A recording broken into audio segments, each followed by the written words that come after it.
Hello friends, welcome back to this YouTube channel.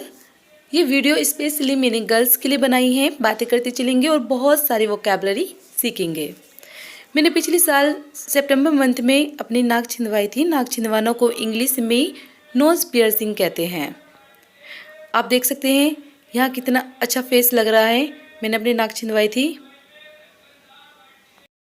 जब मैंने last year नाक छिंदवाई थी तो उस समय मुझसे कुछ बड़ी बुजुर्ग महिलाओं ने कहा कि आप ना तो चना खाना और ना मूंगफली खाना, बट मैंने उनकी बातों को इग्नोर किया और सब चीज़ें खाई। तो चना को इंग्लिश में कहते हैं ग्राम और मूंगफली को इंग्लिश में कहते हैं पीनट।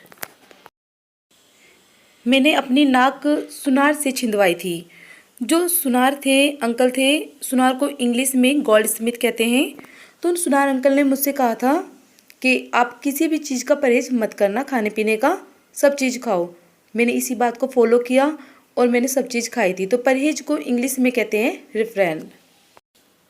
नाक छिंदवाने के कुछ दिन बाद मेरी नाक पर नोज़ बम्प निकल आता है। उस नोज़ बम्प में इतना दर्द होता था, बहुत ज़्यादा। कभी उसमें से खून निकलता है तो खून को इंग्लिश में ब्लड कहते हैं। उसमें मवाद भी निकलती है, मवाद आती है तो मवाद को इंग्लिश में पस कहते हैं। कुछ लोगों ने मुझसे कहा था कि आप इस पे नीम के पत्ते को पीस कर लगाओ, या फिर नीम की जो टहनी है, मतलब कि डंडी है, उसे अपनी नाक में पहनो। तो नीम की स्टिक जो होती है, थिन स्टिक, उसे पहनो। कि कुछों ने कहा कि आप सरसों का तेल लगाओ, तो सरसों का तेल को इंग्लिश में मस्टर्ड ऑयल कहते हैं। किसी ने कहा हल्दी लगाओ, हल्दी को इंग्लिश में टर्मरिक कहते हैं।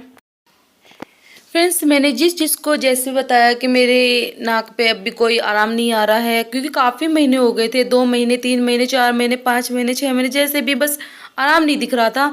जिसको जैसे बताते हैं वही अपना सजेशन बताते हैं कि आप ये यूज़ कीजिए, बट मैंने वही चीज़ फॉलो की जो मेरी नज़र में सही लगी। तो मैंने मस्टर्ड ऑयल और टर्मरिक मैंने यूज़ किया, बट मैंने ओस यूज़ नहीं किया। ओस भी मुझे सजेस्ट किया था कि आप ओस लगाइए। ओस को इंग्लिश में ड्यू कहते हैं। फ्रेंड्स, नाक पे नोज़ बम्प निकलने के बाद मत पूछो मुझे, जिस जिससे मिलती हूँ सब अपने अपने सुझाव देते हैं।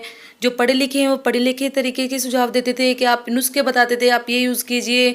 जो अशिक्षित थे वो अपने तरीके के बताते थे, पर यकीन नहीं मानोगे, मैंने एक चीज़ का फ़र्क ज़रूर देखा कि पढ़ा लिखा होना कितना ज़रूरी है।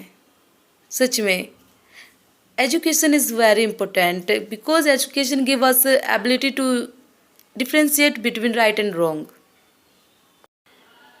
फ्रेंड्स, आई होप कि आपको ये वीडियो बहुत अच्छी लगी हो। आपको ये वीडियो कैसी लगी और आपको इस वीडियो से क्या सीखने को मिला, या फिर आप मुझे कुछ सजेशन देना चाहते हो तो प्लीज़ कमेंट्स में ज़रूर दें। और मेरी आवाज़ अगर आपको थोड़ी अजीब सी लगी हो तो उसके लिए माफ़ी चाहूँगी। मेरे कनफेड़े निकले हुए हैं। कनफेड़े को गलसुआ भी बोलते हैं, कनफेड़े को इंग्लिश में मम्प्स कहते हैं। और फ्रेंड्स, एक बात जो मैं बताना भूल गई थी कि मैंने जब नाक छिंदवाई थी तो उसके बाद सबसे पहले मैंने दवाई ही ली थी। बट जब दवाई लेने के बाद भी मुझे आराम नहीं लग रहा था, उसके बाद मैंने ही नुस्खे ट्राई करे थे। कभी आप सोचो कि पढ़ी लिखी होकर सबसे पहले नुस्खे ही ट्राई कर रही थी। मैंने सबसे पहले मेडिसिन ही ली थी। मेडिसिन का नाम मैं मेंशन नहीं करना चाहूँगी, पर मैंने मेडिसिन ली थी।